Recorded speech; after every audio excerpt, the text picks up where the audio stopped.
Welcome back everyone to Commerce Education Hub. I hope all are doing good. Today in my class of BCom first year in the part of economics, we are going to unlock an important factor and that is known as demand factor.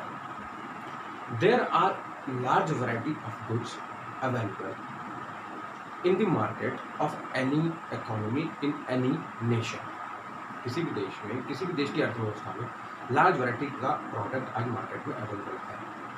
Food products, weather products, plastic items, automobile sector, medical, in any sector you do, you can have a look in the market of large variety products.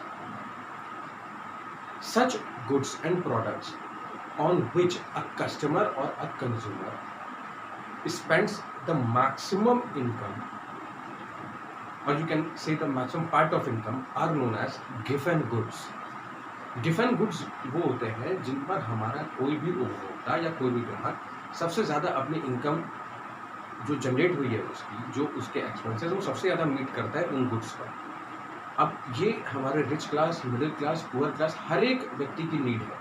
अब हो सकता है ये आपके लिए daily need या variety का product हो या किसी भी सेक्टर का एक्सवाइजेड हो सकता है. क्लियर. सो डिमांड फैक्टर क्या होता है देखिए कि it moves, it has a curve. This is x-axis and this is y-axis. This is the central point. यहाँ हम डिमांड 1 ले लेते हैं, यहाँ हम डिमांड 2, यहाँ price value 1 and price value 2. अब ये जो आपका प्राइस है, ठीक है, ये मिनिमम था. डिमांड यहाँ पर स्टैटिक हुआ करती है, ठीक है. जैसे ही डिमांड इंक्रीज होती है प्राइस वैल्यू भी प्रोडक्ट का इंक्रीज होगा. सो आप यहाँ पर एक इंक्रीमेंट दे सकते हैं इसका demand. The demand is increasing along with the same the price is also increasing. Clear. So now let's move on with a basic definition of the same. Clear. So demand क्या है देखिए, willingness to buy and sufficient purchasing power to buy. Okay. यहाँ पर देखिए एक word आ रहा है हमारे पास में, विलिंगनेस. ओके. हमारा ग्राहक, हमारा कंज्यूमर चाह रहा है कि हम उस प्रोडक्ट को खरीदें. उसके अंदर एक इंटरेस्ट जनरेट हो चुका है for that very particular product that anyhow within any circumstances they will be purchasing the same. Okay.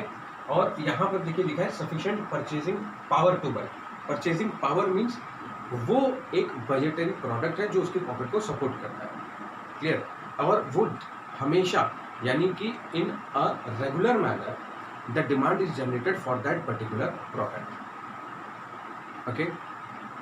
अब इसमें देखिए क्या होता है कि यहाँ पर एक तो आपको देखना पड़ता है कि विलिंगनेस तो ठीक है बट साथ ही साथ इंटरेस्ट होना चाहिए उसी पर्टिकुलर प्रोडक्ट को खरीदने के लिए. मार्केट में चूंकि लार्ज वैरायटी का प्रोडक्ट है, उस लार्ज वैरायटी के प्रोडक्ट में अगर आप एक सिंगल प्रोडक्ट ऑप्ट कर लें, सेलेक्ट कर लें, वो सेम प्रोडक्ट हर एक कंपनी मैन्युफैक्चर करती है.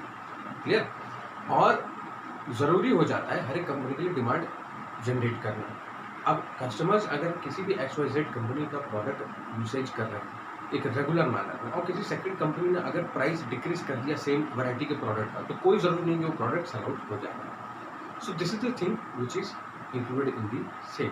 और now let's see some kind of features. ठीक है, इसके क्या फीचर्स होते हैं आपके डिमांड.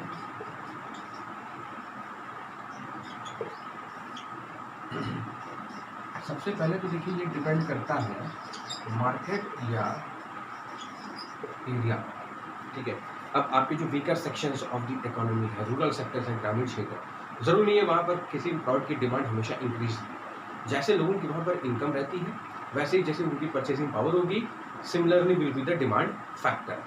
अब आप अर्बन सेक्टर में आते हैं तो वहाँ पर आप देखिए हर एक वैरायटी का व्यक्ति है. अब आपको यहाँ पर रिच क्लास भी है, मिडिल क्लास भी है, पुअर क्लास भी है, तो डिमांड ऑटोमेटिकली स्टैटिक भी रहती है और इंक्रीज भी बनी रहती है. तो it depends upon the market and area. Now the second is income level of consumers.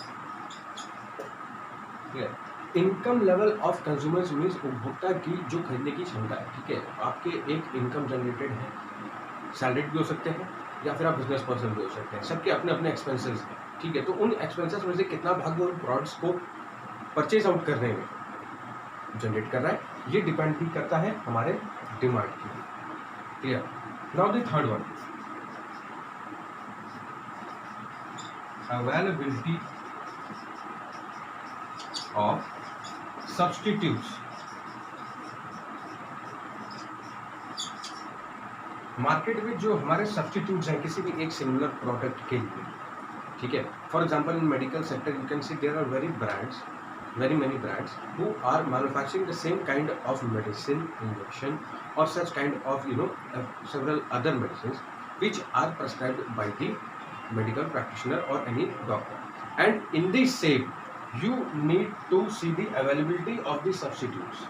okay, automobile sector में हमारे पास में जैसे फ्यूल है, अब पेट्रोल के प्राइसेस या डीजल के प्राइसेस अगर इंक्रीज हो रहे हैं तो उसी साइमल्टेनियसली ऑटोमोबाइल्स की डिमांड मार्केट में कम हो जाती है, लोग गाड़ियाँ खरीदना कम कर देते हैं। When the prices come down और कम टू मिडिल और level which can easily be met by any class of person, then the increase in demand takes place in the automobile sector.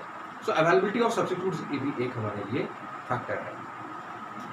Now comes the fourth one, that is known as advertisement।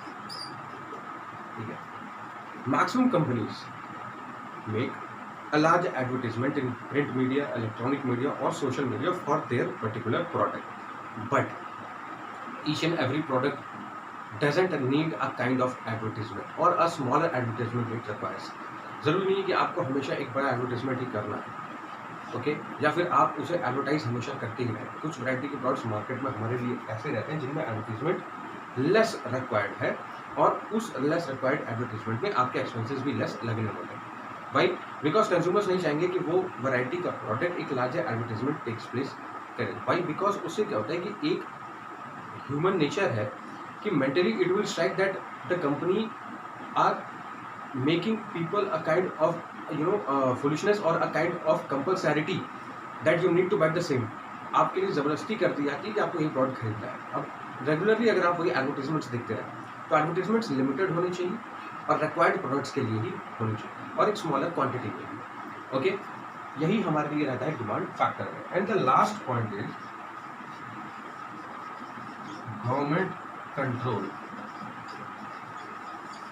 अगर government ने taxes impose कर दिए, large variety का product है market में, अब जैसे beverage items है, अब बेवरेज आइटम्स पर हमारी गवर्नमेंट ने, हमारी सरकार ने अगर इंक्रीज कर दिए टैक्सेस तो जाहिर सी बात है डिमांड कम हो जाएगी। वाई? बिकॉज परचेजिंग पावर जो है लोगों की, रिच मिडिल और पुअर क्लास की, वो लिमिटेड है और उस लिमिटेशन में उनके लिए ये कम ज़रूरी हो जाता है कि वो हमेशा हाई टैक्सेबल प्रोडक्ट्स को ही खरीदें।